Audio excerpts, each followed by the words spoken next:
I mostly read public domain books here on Glenn Reads Books to You, and they were written a long time ago, so they're usually racist, or sexist, or bigoted, but in there somewhere is a story, and that's why those stories are famous. Other times, I read works from independent authors, and they're delightfully not racist, but they might have adult language or adult situations, like, making sex. So that's your warning, but I'm sure you're grown up enough to handle it. Don't write to me complaining. Up, you're up. Did you know that it's been a couple weeks since you just kind of went into hibernation mode, just sat there staring out the windshield? We haven't driven or anything, I'm just kind of watching you, just waiting. Been eating a lot of Snickers, just watching you. But notice that you've just been sitting there. It's been a couple weeks and you haven't peed at all, or pooped. Do you need a bathroom break before we take off? No? No? You say you're good? Okay. I mean, God knows you've been farting a lot while you sit there in like this weird catatonic state staring out the window. But you say you're good? Okay, well, let's get going. Here we go. Back on the road. Welcome to the Glenn Reads Gothic Books to You while driving in his car podcast. It's a fun little bit where I pretend to go on a road trip with you while reading books out loud and not just recording in my basement. This is where I read the hottest public domain books and short stories. We'll continue to read Jane Eyre, an autobiography by Charlotte Brontë. Want to learn a little bit about the author that I stole from Wikipedia? It's kind of a lot, so sit back and get ready. There's all this information I got from Wikipedia. Charlotte Brontë, born April 21st, 1816, and died March 31st, 1855 at the age of 38, was an English novelist, poet, and was the elder sister of Emily Ann and Branwell Brontë. There, I stole all that from Wikipedia, so... I would tell you interesting fun facts about the author, but I will tell you instead that it turns out Spotify has comments. I had no idea that there was comments on Spotify. Anytime I ever look at Spotify or Apple, just like, I wonder if anyone listens to the show. No. Like, you got one download over the last 2 weeks. They're like, well, I don't want to keep looking at this shit. So I just never went back again. Turns out, some people have been making comments. Neuronaut, fucking 3 months ago, because I never look at this stuff, said you can read really fast. And I was like, oh yeah. And I do read really fast, because I got other stuff I want to do, like eat dinner and watch The Traitors on Peacock. I don't really want to sit here reading, so I read as fast as humanly possible so I can be done. I made a 10-year promise to myself that I'd do this hobby for 10 years. I'm getting close to being done, but after 10 years, I don't know. But then Mr. Moonbounce has left some comments. From like 6 months ago, this poor person. And it turns out that they have insomnia, and they basically, like, I listen to my podcast because it says it's helped them over the years. How do you fall asleep listening to me when I'm constantly screaming about shit? I don't know. The fact that you find me soothing, God bless you. But now suddenly I'm like, well, I should do this weekly again because someone's actually listening and uses me to fall asleep. I feel obligated. So this episode, God damn it, this whole podcast is dedicated to you, Mr. Moonbounce. God bless you. Thanks for being someone that actually wrote to me to let me know that you listen. Now it makes me feel like I should do this more. So, all right. We should probably wait for the grandfather clock to go off that I keep in the trunk of this car, which tells me when to shut up and start reading the story. And we'll just be on the road. I think we're in Tulsa. Are we in Tulsa? I don't know where we are. I think we're still in Maine. I don't know where we are anymore. Okay, well, that's the grandfather clock. You can hear it. Why don't we get into this story?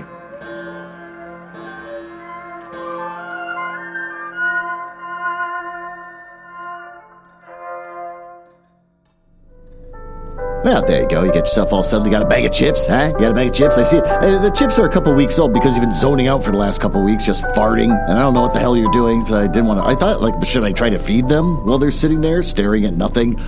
Their brain has been shut off. But nope, now you're awake. And boy, you're digging into those chips. You haven't farted as much lately, so I'm kind of concerned about that. But I feel like at some point you're going to need to just pull over and just squat on the side of the road. When I do this podcast, I have the fake person sitting next to me or sitting in my mansion. But now it's just Mr. Moonbounce. It's just Mr. Moonbounce. Every goddamn it. Hi. Oh, you all settled? You ready to snuggle in and go to bed with my grating voice that you want to listen to? Okay. Enjoy that. My wife certainly doesn't. when I'm laying in bed next to her and I'm like, God, I am horny. And she's like, shut up, I'm trying to sleep. I'm like, I can't stop thinking about something someone said to me 10 years ago and how it really embarrassed myself because it got me scared and I peed a little bit. And she's like, shut up, I'm trying to sleep. But Mr. Moonbounce finds it soothing. So I'm going to have to tell her that. Like, well, if Mr. Moonbounce was here, then they'd be sleeping like a baby while I complain about how I think my toenails are too long, but I'm too fat to reach them and clip them off. But she'd be like, oh, shut up. I mean, well, Mr. Moonbounce wouldn't tell me shit. Chapter 5. 5 o'clock had hardly struck on the morning of the 19th of January when Bessie brought a candle into my closet and found me already up and nearly dressed. Well, I had risen half an hour before her entrance, and I had washed my face and put on my clothes by the light of a half moon just setting, whose rays streamed through the narrow windows near my crib. I was to leave Gateshead. Oh, finally, it's fucking happening. They're going to school. By that day, by a coach which passed the law's gates at 6 a.m. Bessie was the only person yet risen. She had lit a fire in the nursery, where she now proceeded to make my breakfast. Few children can eat when excited with the thoughts of a journey. Nor could I. Bessie, having pressed me in vain to take a few spoonfuls of the boiled milk, gross, and bread. Who does this? Who boils milk and then throws a piece of bread in it? She had prepared for me, wrapped up some biscuits in a paper, and put them in my bag. Then she helped me on with my pelisse and my bonnet, and wrapping herself in a shawl, and she and I left the nursery. As we passed Mr. Reed's bedroom, she said, Will you go in and bid Mrs. goodbye? No, Bessie. She came to my crib last night. She's in a crib. I forgot about the crib. It's been like 5 weeks. Last night when you were gone down to supper and said, I need not disturb her in the morning, nor my cousins either. And she told me to remember that she had always been my best friend and to speak of her and be grateful to her accordingly. What'd you say, miss? Nothing. I covered my face with the bedclothes and I turned from her to the wall. Oh, that was wrong, Miss Jane. I was quite right, Bessie. Your missus has not been my friend. She has been my foe. Oh, Miss Jane, don't say so. Goodbye to Gateshead, cried I, as we passed through the hall and went out to the front door. Well, the moon was set. It was very dark. And Bessie carried a lantern, whose light glanced on the wet steps of the gravel road sodden by a recent thaw. Raw and chill was the winter morning. My teeth chattered as I hastened down the drive. There was a light in the porter's lodge, and when we reached it, we found the porter's wife just kindling her fire. My trunk, which had been carried down the evening before, stood corded at the door, and I wanted but a few minutes of 6, and shortly after that hour had struck, I wanted but a few minutes of 6, and shortly after that hour had struck, the distant roll of wheels announced the coming coach. Whatever the hell that sentence meant, I went to the door and watched its lamps approach rapidly from the gloom. Is she gone by herself? Asked the porter's wife. Yes. How far is it? 50 miles. Oh, what a long way. I wonder if Miss Reed is not afraid to trust her so far alone. The coach drew up where it was at the gates with its 4 horses and its top laden with passengers. The guard and the coachman loudly urged haste. My trunk was hoisted up, and I was taken from Bessie's neck, to which I clung with kisses. Weird. Be sure to take good care of her, she cried to the guard as he lifted me into the inside. Aye, aye, was the answer. The door was slapped to. A voice exclaimed, all right, and on we drove. Thus I was severed from Bessie and Gateshead, thus whirled away to the unknown, and as I deemed, remote. Who falls asleep and enjoys falling asleep listening to me burp? I don't know. This listener is haunting me. I'm going to be thinking about them while I'm washing dishes or peeing. How is my burp soothing? Why doesn't my wife find my burp soothing? I fart in bed all the time. Remote and mysterious regions. I remembered but little of the journey. I only know that the day seemed to me a preternatural length, and that we appeared to travel for hundreds of miles of road. Oh, we passed through several towns. And in one, a very large one, the coach stopped. The horses were taken out. The passengers alighted to dine, and I was carried into an inn where the guard wanted me to have some dinner. But as I had no appetite, he had left me in an immense room with a fireplace at each end. Ooh, that's a big room. A chandelier pendant from the ceiling. Oh, that's gotta be fancy. And a little red gallery high up against the wall filled with musical instruments. That's weird. Here, I walked about for a long time, feeling very strange and mortally apprehensive to someone coming in and kidnapping me. What? For I believed in kidnappers, their exploits having frequently figured in Bessie's Fireside Chronicles. At last, the guard returned. Once more, I was stowed away in the coach. My protector mounted his own seat, sounded his hollow horn, and away we rattled over the stony street of L. Big long dash. So, not classic old thing. Old books, classic books, just kind of didn't want to make up names, or they wanted everything to be private and mysterious, so they would just say, like, my friend R with a big long M dash. So it's like, okay, didn't take the time to make up a name, just the first initial and a big long M dash. That was a trend back then, which apparently we get to enjoy in this book.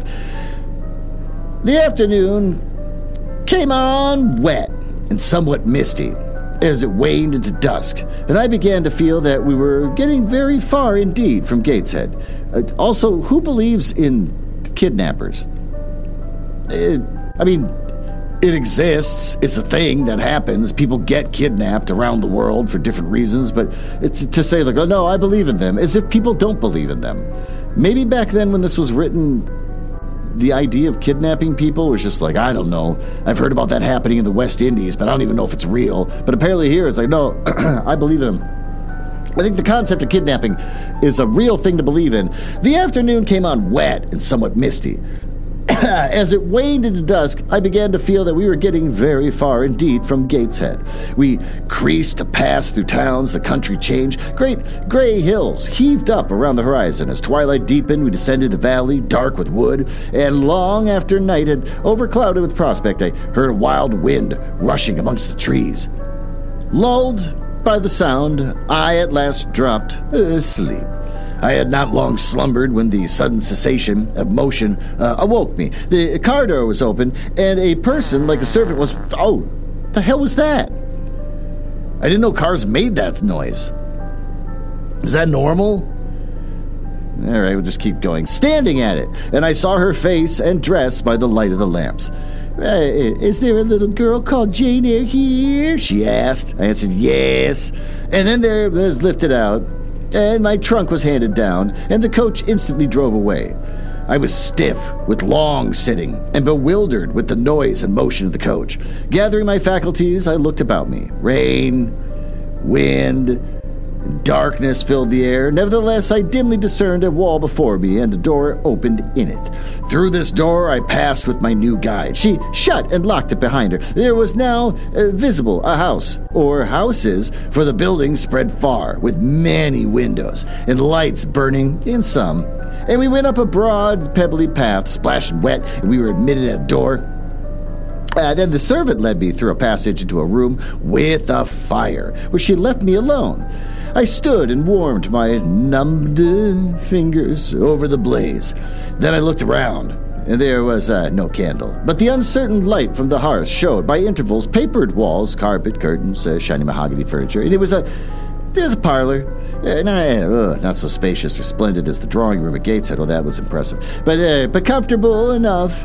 I was puzzling to make out the subject of a picture on the wall, when the door opened, and an individual carrying a light entered. Another followed close behind. The first was a tall lady with dark hair, dark eyes, and a pale and large forehead.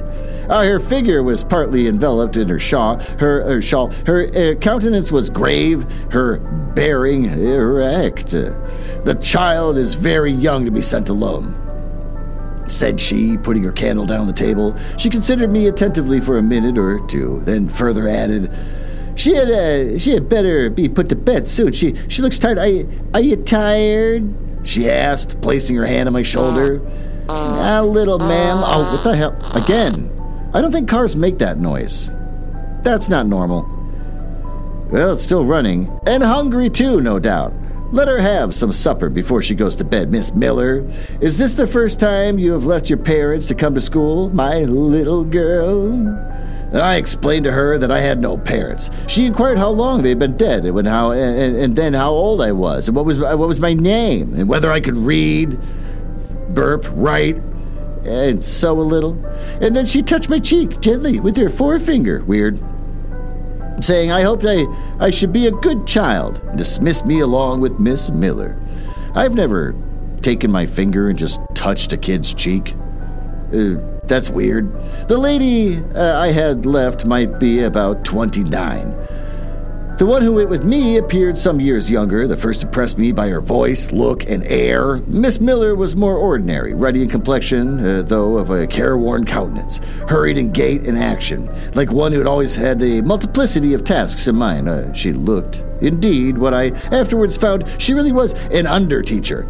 Led by her, I passed from compartment to compartment, from passage to passage of a large and irregular building, till, emerging from the total of and somewhat dreary silence pervading the portion of the house we had traversed, we came upon a hum of many voices, and presently entered into a wide, long room with great deal tables. Great deal tables? All right, 2 at each end, on each of which burnt a pair of candles, and seated all around on benches, a congregation of girls of every age, from 9 or 10 to 20.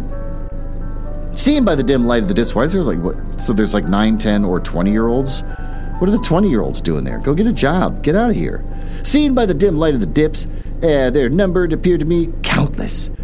Though not in reality exceeding 80, they were uniformly dressed in brown stuffed frocks of quaint fashion and long holland pinafores. It was the hour of study. They were they were engaged in conning over tomorrow's task, and the hum I heard was the combined result of their whispered repetitions. Miss Miller signed to me to sit on a bench near the door. Then, walking up the top of the long room, she cried out, "Monitors, collect the lesson books and put them away." 4 tall girls arose from different tables and, going around, gathered the books and removed them. Miss Miller again gave the word of command. "Monitors, fetch the supper trays."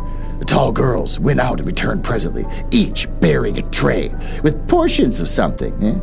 I knew not what. Arranged thereon in a pitcher of water and a mug in the middle of each tray. The portions were handed round. Those who liked took a draught of the water, the mug becoming common to all.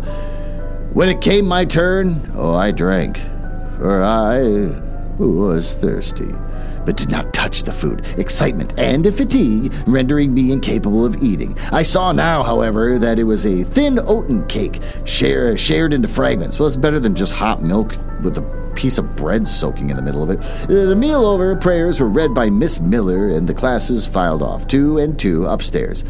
Overpowered by this time with weariness, I scarcely noticed what sort of a place the bedroom was, except that, like the schoolroom, I saw it was very long. Tonight, that's T-O-night, I was to be Miss Miller's bedfellow. Gross. She helped me to undress. Gross. And then laid down, I glanced at the long row of beds, each of which was quickly filled with 2 occupants. In 10 minutes, the single light was extinguished, and amidst silence and complete darkness, I fell asleep. Well, the night passed rapidly, and I was too tired even to dream. I only woke once to hear the wind rave in furious gusts and the rain fall in torrents, and to be sensible that Miss Miller had taken her place by my side. When I again unclosed my eyes, a loud bell was ringing. Well, the girls were up and dressing. Day had not begun to draw, and the rushlight or 2 burned in the room. I, too, rose reluctantly. It was bitter cold, and I dressed as well as I could for shivering, and washed when there was a basin at liberty, which would not occur soon. And here was but 1 basin to 6 girls, gross, on the stands down the middle of the room. Again, the bell rang. All formed in a file. 2 and 2. And in that order descended the stairs and entered the cold and dimly lit schoolroom. Here, prayers were read by Miss Miller. Afterwards, she called out, "Form classes!" Exclamation point. Well, a great tumult succeeded for some minutes, during which Miss Miller repeatedly exclaimed, "Silence!" and "Order!" And when it subsided, I saw them all drawn up in 4 semicircles, before 4 chairs, placed at 4 tables. Sounds like a cult. All held books in their hands, and a great book, like a Bible, lay on each table before the vacant seat. A pause of some seconds succeeded, filled up by the low, vague hum of numbers, and Miss Miller walked from class to class, hushing this infinite sound. Well, the distant bell tinkled. Immediately, 3 ladies entered the room. Each walked to a table and took her seat. Miss Miller assumed the 4th vacant chair, which was the nearest to the door, and around which the smallest of the children were assembled. To this inferior class I was called, and placed at the bottom of it. Well, business now began. The day's collect was repeated, and certain texts of Scripture were said, and to these succeeded a protracted reading of chapters in the Bible, which lasted an hour. By the time that exercise was terminated, day had fully dawned. Well, the indefatigable bell now sounded for the 4th time. The classes were marshaled and marched into another room for breakfast. Oh, how glad I was to behold the prospect of getting something to eat. I was now nearly sick with indignation, having taken so little the day before. The refectory was great. Low-ceilinged, gloomy room. On 2 long tables smoked basins of something hot. I don't know. Which, however, to my dismay, sent forth an odor far from inviting. It was just a boiling pot of piss. I saw a universal manifestation of discontent when the fumes of the repast met the nostrils of those destined to swallow it. From the van of the procession, the tall girls of the first class rose and whispered the words, "Oh, again! That's not normal for a car. The engine sounds fine. I guess we just keep going." Whispered the words, "Disgusting! The porridge is burnt again." "Silence!" ejaculated the voice, not that of Miss Miller, but one of the upper teachers, a little and dark personage, smartly dressed but of somewhat morose aspect, who installed herself at the top of one table, while a more buxom, I say buxom lady presided at the other. I looked in vain for her, as I had first seen the night before. She was not, visible. Miss Miller occupied the foot of the table where I sat, and a strange, foreign-looking elderly lady, the French teacher, as I afterward found, took the corresponding seat on the other board. A long grace was said, and a hymn sung. Then a servant brought in some tea for the teachers, and the meal began. Ravenous, and now very faint, I devoured a spoonful or 2 of my portion without thinking of its taste, but the first edge of hunger blunted. I perceived that I had got in a hand of nauseous mess.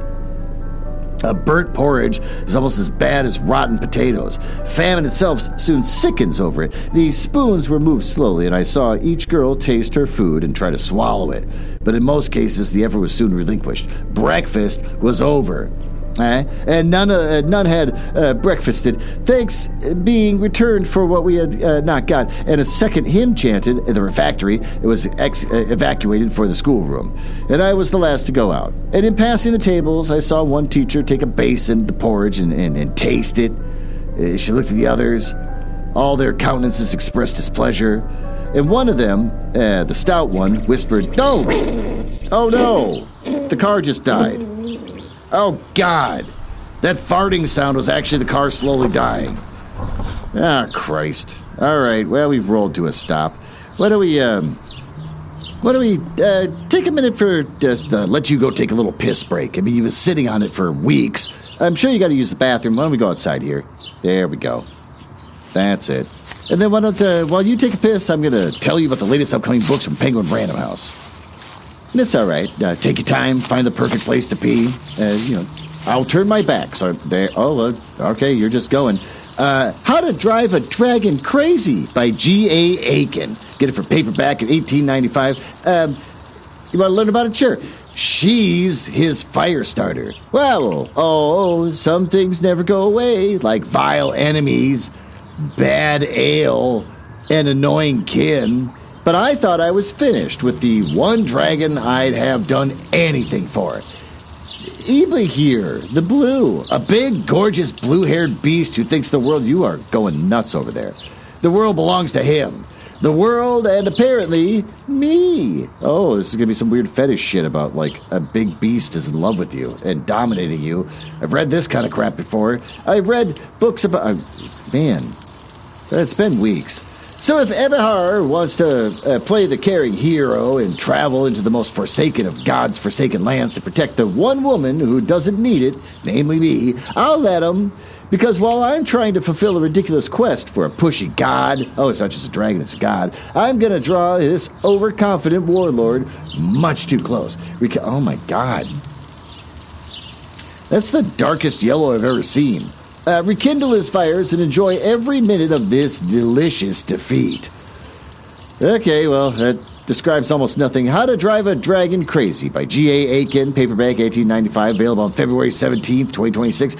Pre-order from Amazon, Books, Barnes & Noble, Books A Million, Bookshop.org, Hudson Booksellers, Powell's, Target, and Walmart. I think we're done here. What? Nope. Apparently we're not done here. Mother of pearl. Just, your urethra is like the size of a quarter. Just the aperture on that thing is just wide open.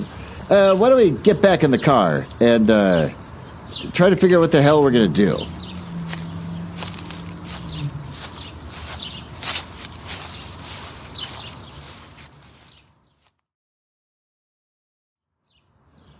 Well, this sucks. We could be here for hours. I don't own a cell phone. I'm not one of those kind of guys. So I can't call for help. So we just got to wait for someone to pull over and, holy shit.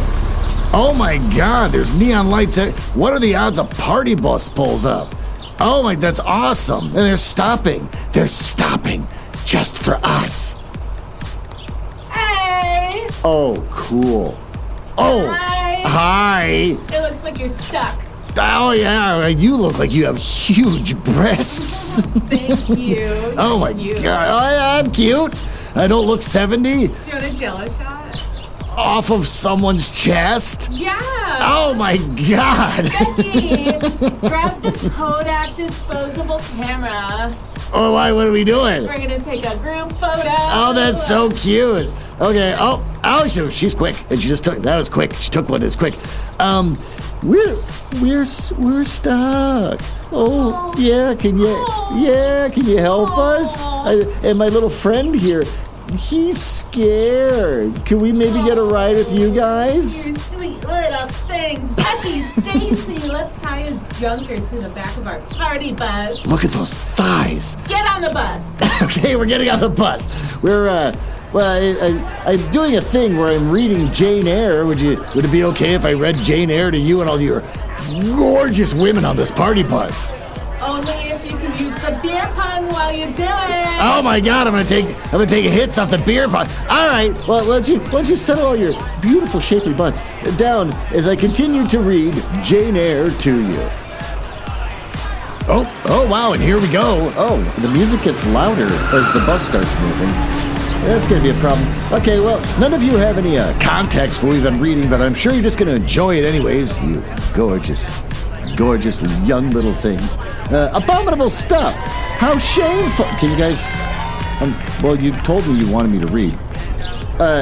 Abominable stuff. How shameful. A quarter of an hour passed before lessons again began, during which the schoolroom was in a glorious tumult. For that space of time, it seemed to be permitted to talk loud and more freely, and they used it... Okay, you spilled a little on me. When they used their privilege, the whole conversation ran on the breakfast.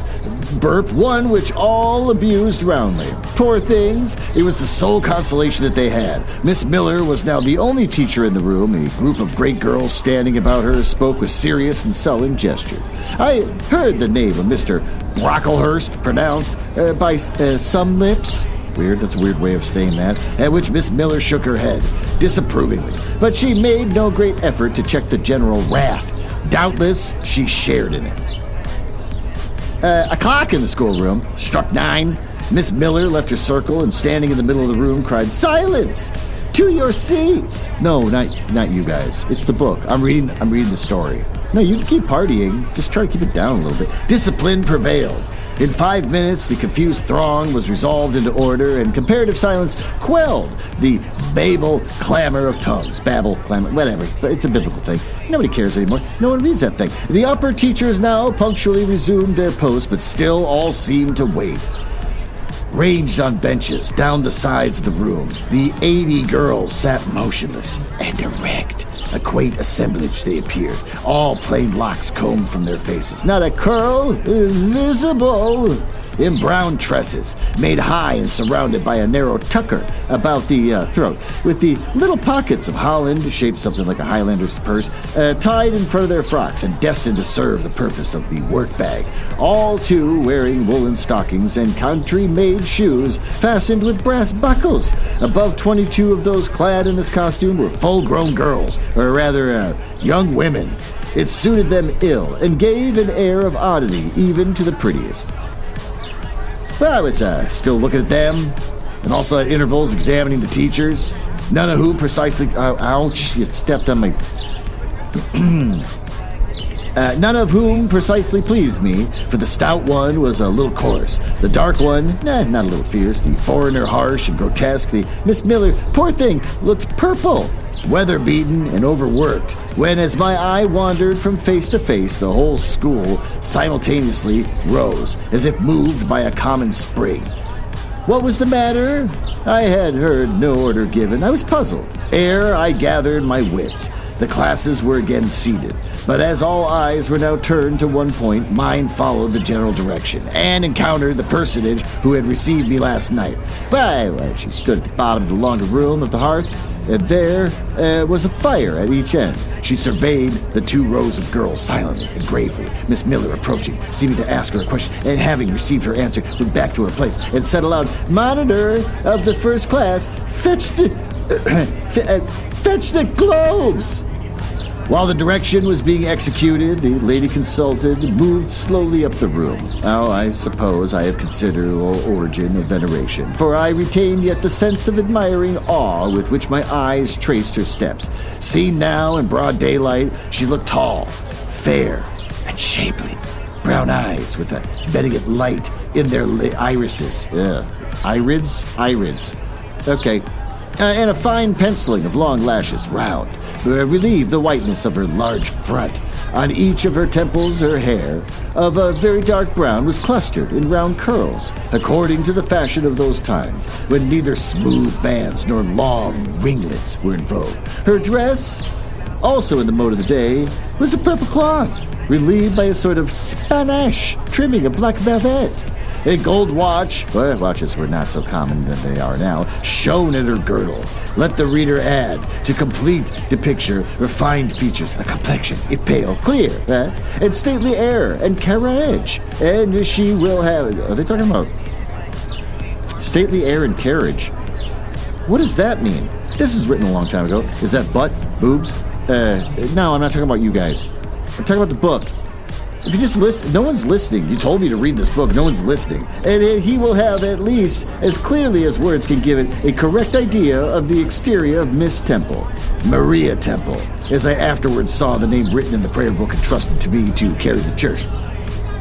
The superintendent, nope, that's too loud. The superintendent of Lowood, for such was this lady, having taken her seat before a pair of globes placed on the table, summoned her first class round her, and commenced, I'll take a shot. Okay, hold on. Oh yeah, that's good, do I put the cup back in your cleavage? Yes? Okay, well, there you go. Okay, well, thank you. Yep, take it away. Placed on one of the tables, summoned the first-class rounder and commenced giving a lesson on geography. The lower classes were called by the teachers, repetitions in history, grammar, and etc. Went on for an hour. Writing and arithmetic succeeded, and music lessons were given by Miss Temple to some of the elder girls. The duration of each lesson, I said that weird, was measured by the clock, which at last struck 12. The superintendent rose. "I have a word to address to the pupils," said she. The tumult of cessation from lessons was already breaking forth, but it sank at her voice. She went on. "You have this morning's breakfast, which you could not eat. You must be hungry. I have ordered that a lunch of bread and cheese shall be served to all." Now then, teachers looked at her with a sort of surprise. It has to be done on my responsibility, she added, an explanatory tone to them, and immediately afterwards left the room. The bread and cheese was presently brought in and distributed, to the high delight and refreshment of the whole school. This story details every little thing, and you're just gonna read it. This whole chapter is just classes, bread and cheese, someone's carriage. Oh, another shot? Okay. Yep. That's fine. Yeah, okay. Do I put this back in your cleavage? Yeah? All of you just wanted to... Okay, that's fine. Thank you. Thank you very much. The bread and cheese were presently brought and distributed to the high delight and refreshment of the whole school. The order was now given to the garden. Each put on a coarse straw bonnet with strings of colored calico and a cloak of gray frieze, and I was similarly equipped, and following the stream, I made my way to the open air. The garden was a wide enclosure, surrounded with walls so high as to exclude every glimpse of prospect. A covered veranda ran down one side, and broad walks bordered the middle space, divided into scores of little beds. These beds were assigned as gardens for the pupils to cultivate, and each bed had an owner. When full of flowers, they'd be doubtless they'd look pretty, but now, the latter end of January, all was wintry blight and brown decay. I shuddered as I stood and looked around me. It was an inclement day for the outdoor exercise, not positively rainy, but darkened by a drizzling yellow fog. All underfoot was still soaking wet with the floods of yesterday. The stronger among the girls ran about and engaged in active games, but sundry pale and thin ones herded together for shelter and warmth in the veranda. And amongst these, as the dense mist penetrated to their shivering frames, I heard frequently the sound of a hollow cough. That's disease. No, they're talking about... You're actually listening. Thank you. No, that's actually... There could be consumption. Yeah, consumption. You got a phone. I don't. You got a phone. Look it up. And yet, I had spoken to no one, nor did anyone seem to take notice of me. I stood lonely enough, but to that feeling of isolation I was accustomed. It did not oppress me much. I leant against the pillar of the veranda and drew my gray mantle close about me, and trying to forget the cold which nipped me without, and an unsatisfied hunger which gnawed me within, delivered myself up to the employment of watching and thinking. My reflections were too undefined and fragmentary to merit record. I hardly knew where I was. Gateshead and my past life seemed floated away to an immeasurable distance. The present was vague and strange, and to the future I could form no conjecture. I looked around the convent-like garden, and then up at the house. A large building... No, don't. Nobody here has consumption. You looked it up, didn't you? Yeah. No, nobody here has... The coughing was in the book. I'm not saying I heard someone cough. Yeah. No, you're fine. You look great. No, if you had consumption, you wouldn't look so great. I looked around the convent-like garden, and then up at the house, a large building, half of which seemed gray and old, the other half quite new. The new part containing the schoolroom and dormitory, which was lit by mullioned and latticed windows, which gave it a church-like aspect. A stone tablet over the door bore this inscription: Lowood Institution, in all caps. This portion was built A.D. giant M dash, so they don't even want to tell you what year. All right, fine. By Naomi Brocklehurst of Brocklehurst Hall, in this country. Let your light so shine before men that they may see your good works and glorify your Father which is in heaven. St. Matt, verse 16. I read these words over and over again, and I felt that an explanation belonged to them, and was unable fully to penetrate their import. I was still pondering the signification of, quote, institution, unquote, and endeavoring to make out a connection between the first words and the verse of the scripture. So, in the sound of a cough, no one here coughed. You're fine. You looked up consumption, you're scared now. I'm just happy you're listening to me read. No, you're fine. No, consumption, we have vaccines. No, I know, people don't take vaccines anymore. I'm not going to get into that. The thing is, you're probably fine. I'm sure you get vaccinated. Let's just move on. I saw a girl standing on a stone bench near. She bent over a book, on the perusal of which she seemed intent. From where I stood, I could see the little. It was Rastless, a name that struck me as strange, consequently attractive. In turning a leaf, she happened to look up, and I said to her directly, "Hey, is the book interesting?" I had already formed the intention of asking her to lend it to me someday. "I like it," she answered after a pause of a second or two, during which she examined me, just looked her up and down.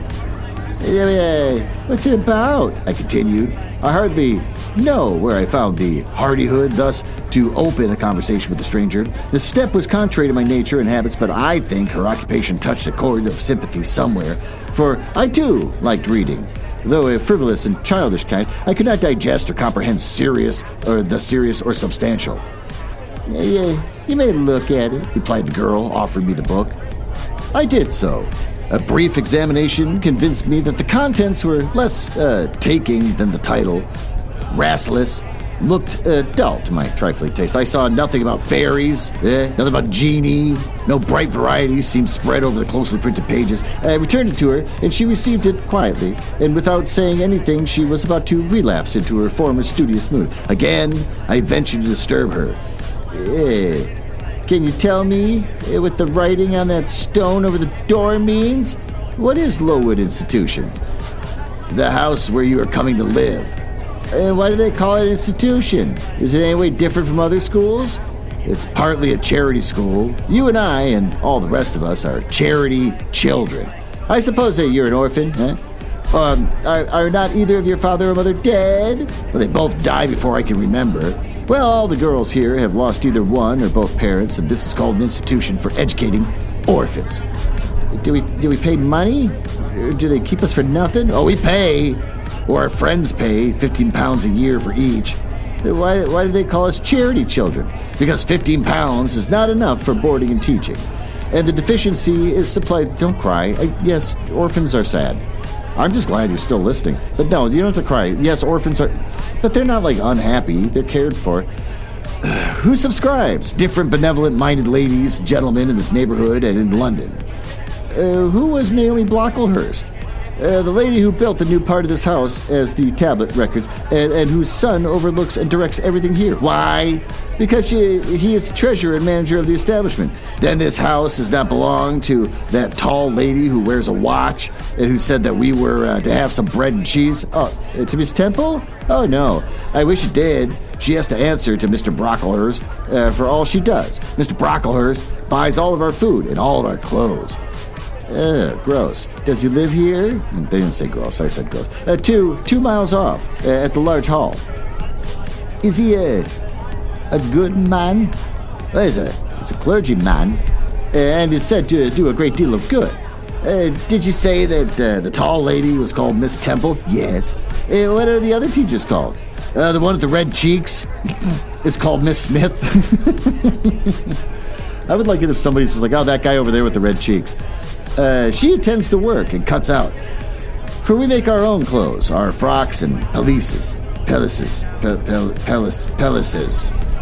Not going to look that up. And everything. The little one with black hair is Mrs. Scratchherd.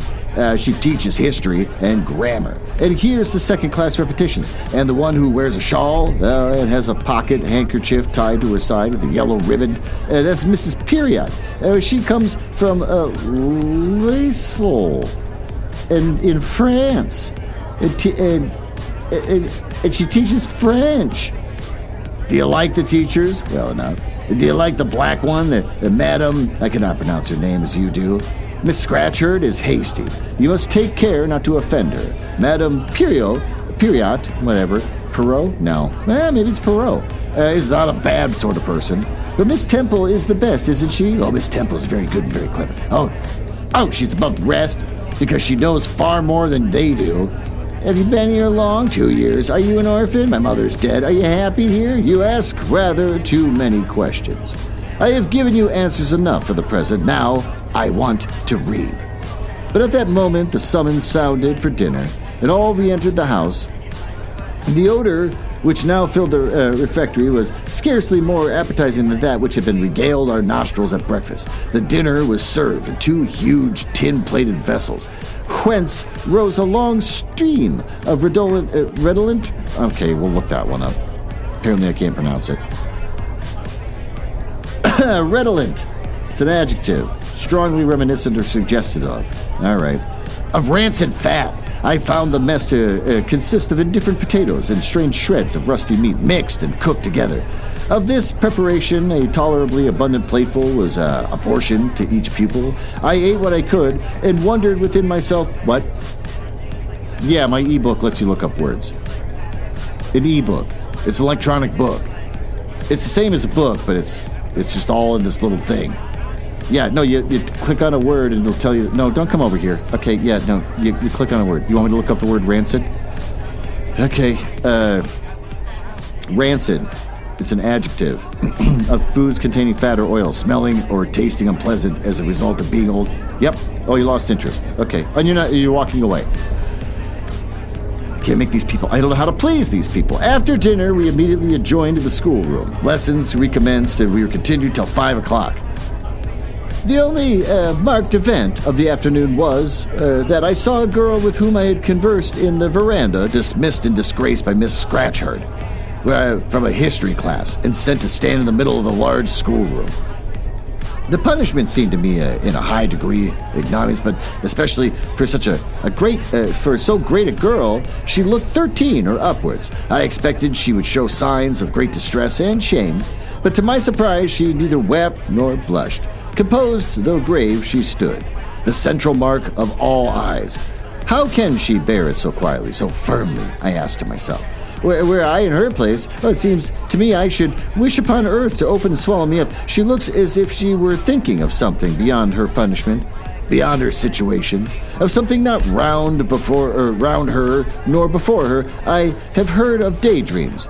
Is she in a daydream now? Her eyes were fixed on the floor, but I am sure they do not see it. Her sight seems turned in, gone down into her heart. She is looking at what she can remember, I believe, but not at what is really present. I wonder what sort of a girl she is, whether good or naughty. Soon after 5 p.m., we had another meal consisting of a small mug of coffee and half a slice of brown bread. I devoured my bread and drank my coffee with relish. But I should have been glad of much more. I was still hungry. Half an hour's recreation succeeded, and then study, then a glass of water and a piece of oat cake, prayers, and bed. Such was my first day at Lowood. Well, that's the end of that chapter. I hope you all liked it. Yeah? No? No one's paying attention. You know, it's nice that you picked me up, but I would appreciate if you could at least just listen to the goddamn story I was reading to this person. Okay, well, it looks like we're stuck on this bus for a while with a bunch of people that I don't think we're going to get laid like I thought we would. So why don't we just kind of hang out here and then talk about what the hell we just read. Well, we're being ignored here. What happened in this story? Not a whole lot. She finally gets to leave the house, and she gets to finally go to her school. And boy, she's really excited. Wrapping her arms around that one lady and kissing her neck a lot like a little koala bear. That was kind of weird. And then gets to the school, and then the whole chapter is just classes, what weird foods they ate, teachers. It's kind of like when you read Harry Potter, they just talk at length about like the courses and the teachers and the homework and everything. Like I don't need to know all this, but this is even more detailed than that. They even have a gardening class where like, oh, it probably looks pretty later, but right now it doesn't look good. Like, why'd you have to write about that? No one cares about that. So, again, another chapter that not a whole lot happens. I thought when I was reading this book, I should probably refer back to like some website that kind of like talks about the book and meaning in the story and everything. And I haven't done that yet. I kind of feel like I don't have to. It seems pretty straightforward. It's a slow progression of this kid's life slowly getting to the school. So maybe chapter 6 will have something more exciting happen. I mean, they already hear the people coughing. No, I didn't hear anyone cough here. Why is she so scared about consumption? She read about it, now she's obsessed with it. Basically, kind of nothing's happening, and they're in school, but there's a little foreshadowing that someone's going to get a disease and it's going to spread and kill everyone. So, boy, I can't wait for that to happen. Well, with that, thanks for listening. And for people like Mr. Moonbounce that listen to me to fall asleep, which seems insane, I hope you enjoyed it. I hope you're sleeping like a baby right now. You're probably just like me wearing a CPAP, just trying to breathe through that thing, trying to be comfortable, but you can't roll on your side because the fucking tube gets in the way. So I hope you enjoyed the episode, and I'll try to be back next week.